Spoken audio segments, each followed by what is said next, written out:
We're going to talk about finding solutions by using the quadratic formula. Make sure you take notes and do the survey questions.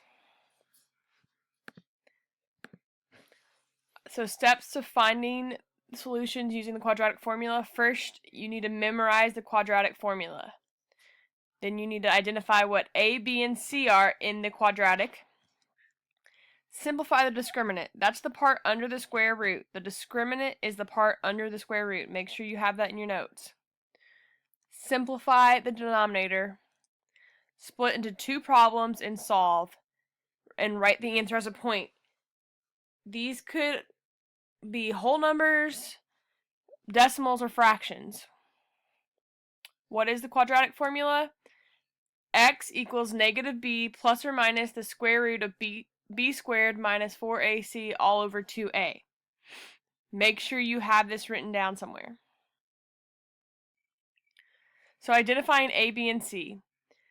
A is always with x squared, b is always with x, and c is always by itself. These are all numbers. They're the coefficients that go along with each of these.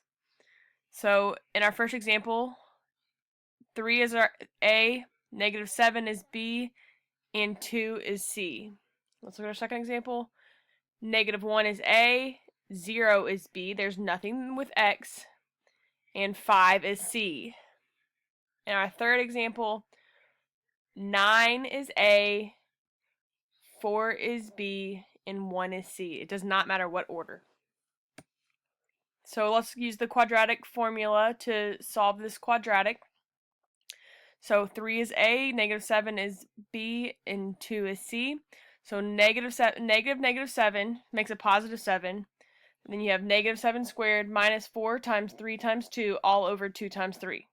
So we're just going to plug our A, B, and C into our quadratic formula and solve from there. We simplified the discriminant to get 7 plus or minus the square root of 25 all over 6.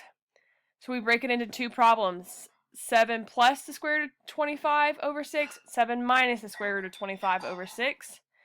We get our answers to be 2 and x equals 0.33 or 1/3. And we write that as a point. It's always x and then 0.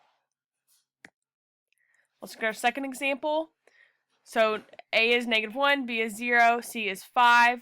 Plug 0 in for B, negative 1 in for A, and 5 in for C, and solve. So we set up our equation, simplify our radical, simplify our denominator, split into two separate problems, and you get x is equal to negative 2.44 and x is equal to positive 2.4. We write this as a point. Remember, y is always 0 when we're solving. And for our last example, we have A is 9, B is 4, and C is 1. Plug A in, plug 4 in for B. So we have negative 4 plus or minus the square root of 4 squared minus 4 times plug 9 in as A and 1 in as C all over 2 times 9. Simplify our radical. Remember order of operations. So we get negative 4 plus or minus the square root of negative 20 all over 18.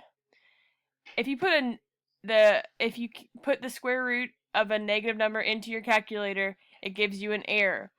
That's because it's an imaginary number. We're going to talk more about this week, but right now we're going to leave it as an imaginary number. We know that it's an imaginary number. We cannot take the square root of a negative. So things to remember. Often you get multiple answers. If you try to take the square root of a negative number, your solution is going to be imaginary. Watch your signs. If you're squaring a negative and you put that in your calculator, be very careful. Make sure you put parentheses around a negative if you're squaring it. Memorize the quadratic formula. You have to memorize it. Here's your survey questions, and we'll see you tomorrow.